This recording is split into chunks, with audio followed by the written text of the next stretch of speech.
Olá pessoal, espero que vocês todos estejam bem. A gente traz um tema bastante interessante aqui para vocês na data de hoje e vocês provavelmente conhecem alguma pessoa que já passou por cirurgia bariátrica, algum familiar, vizinho, enfim, e essa pessoa também com grandes chances teve o que nós chamamos de dumping, a síndrome de dumping. Então eu vou falar sobre essa síndrome hoje, o que acontece no organismo, o que a gente pode fazer para tratar e para evitar. Bem-vindos ao canal Medicina e Você.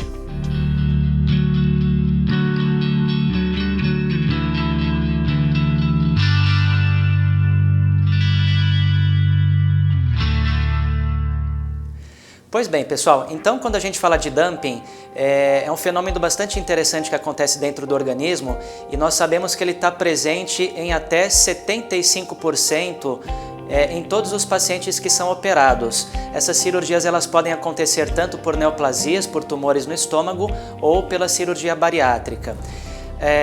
O que acontece dentro do organismo que leva a todas essas alterações? O que a gente sabe, o que a literatura nos fala, é que uma quantidade rápida de alimento passa do estômago para o intestino, várias substâncias são produzidas, junto com essas substâncias que caem na corrente sanguínea, uma quantidade enorme de líquido vai para o intestino e a pessoa passa a ter uma série de alterações se ela não souber lidar com isso. Muitas pessoas descrevem assim pra gente: olha doutor, parece que eu vou morrer, a sensação de morte iminente é horrível, eu tenho que parar o que eu estou fazendo, porque eu começo com batedeira no peito, taquicardia, eu começo a transpirar muito, um calor aqui na região do peito, sobe até a cabeça, depois percorre todo o meu corpo, as mãos tremem e se eu não parar o que eu estou fazendo, eu vou ter a sensação de desmaio. E isso é um pouquinho problemático, porque realmente, dependendo da atividade que a pessoa esteja fazendo, dirigindo, operando alguma máquina, isso pode até trazer algum risco. Do ponto de vista médico, nós dividimos o dumping em duas situações. O dumping precoce, que é aquele que acontece em até 30 minutos após a ingestão dos alimentos, e o dumping tardio. O dumping ele é muito mais comum no bypass dentro da bariátrica. Agora falando desse capítulo da cirurgia bariátrica, ele acontece com uma grande frequência. É claro que os pacientes que têm um primeiro ou segundo episódio acabam aprendendo a selecionar a comida. Então eles vão entendendo com o passar do tempo o que devem ingerir para evitar que o dumping aconteça.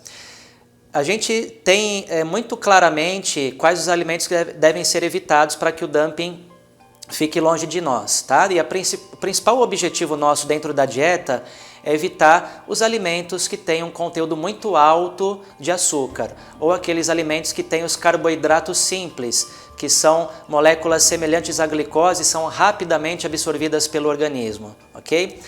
Bom, então o que a gente pode fazer diante desse dumping, né? Se ele acontecer? Primeira coisa é avaliar o que está sendo ingerido na sua dieta, tá? A gente já falou dos carboidratos simples, que tem esse papel grande para deflagrar todo o fenômeno. Uma outra coisa bastante importante é mastigar com calma os alimentos, bastante calma. Então, o obeso que faz a bariátrica, não é uma regra, mas geralmente ele é uma pessoa ansiosa, ele come de maneira apressada, não tem muito tempo. Se fizer isso, não mastigar direito, vai aumentar a chance do dumping. Outra coisa que a gente recomenda é que a pessoa não ingira líquido junto com a refeição ou que faça isso 2 horas após o término dessa última refeição que ela fez, tá? Bebidas açucaradas, refrigerantes, sucos, achocolatados, vamos passar longe de tudo isso se a gente quer ficar livre do dumping, tá? Uma série de substâncias são secretadas: bradicinina, glucagon, enteroglucagon, hormônios semelhantes à insulina.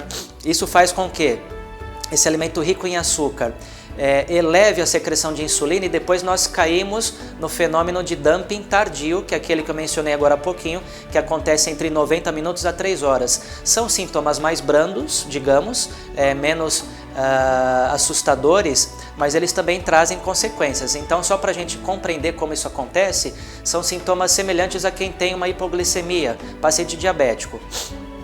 Muito açúcar leva a muita secreção de insulina. essa insulina vai absorver o açúcar em grande quantidade de maneira rápida e a pessoa tem uma hipoglicemia reativa. Então o que ela vai sentir na prática? Tremor de extremidade é uma das situações, tontura, dor de cabeça, sensação de que vai perder a consciência, vai desmaiar. Algumas pessoas podem ter náusea, vômito e algumas realmente chegam ao desmaio, tá? Esse é o dumping tardio. Não é nada complicado de se tratar. Uma outra coisa também muito comum que acontece, eu não comentei com vocês, mas é essa sensação de náusea e de vômito, no caso do dumping precoce, e a pessoa tem essa necessidade de acabar provocando vômito para que esse mal-estar melhore e desapareça, ok? Quando nada disso funciona, poxa, eu estou selecionando os alimentos, eu continuo sentindo dumping, eu estou mastigando devagar, não estou ingerindo líquido, eu parei de comer açúcar como eu comia antes, mesmo após a cirurgia, não está resolvendo. Então a gente parte para uma outra situação, que geralmente já é um pouquinho mais assim, preocupante, digamos, e a gente lança mão de algumas substâncias que retardam a absorção de açúcar no organismo. Então a gente ingere mesmo, e a gente tem, por exemplo, a carbose, a pectina, são todas substâncias que passam pelo tubo digestivo, não são metabolizadas ou são numa quantidade muito pequena, e isso afasta esse risco então da ocorrência do dumping.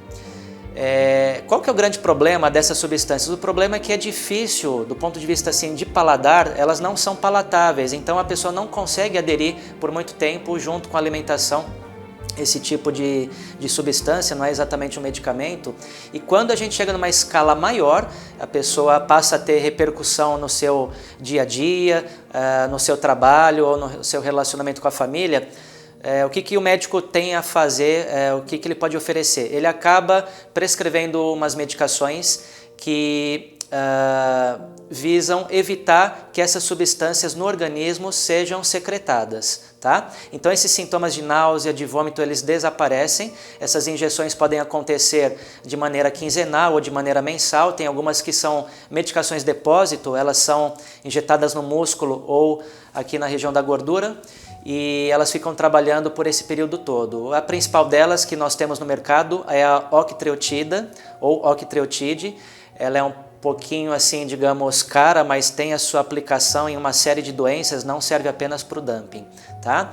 Então, para finalizar aqui para vocês, dizer que o dumping é algo passível de tratamento, é necessário conhecer o organismo, filtrar muito bem quais os alimentos que estão sendo ingeridos e evitar ao máximo. Alguns autores, eu acho que é interessante isso pontuar para vocês e colocar na literatura, a opinião de alguns estudiosos que dizem que o dumping é um mecanismo protetor para o reganho de peso, tá? Mas eu penso assim, a minha visão é a seguinte: você apelar para o dumping para não ganhar peso é uma dificuldade de autoconhecimento que você está apresentando, tá? Então você precisa ter conhecimento e consciência da qualidade dos alimentos que vem ingerindo.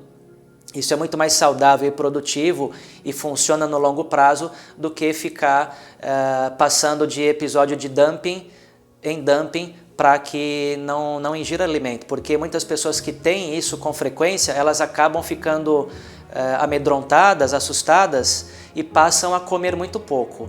Isso tem um efeito adverso, na minha opinião ruim, porque elas pioram as eventuais carências nutricionais que o paciente bariátrico pode ter. Então isso é passível de se evitar.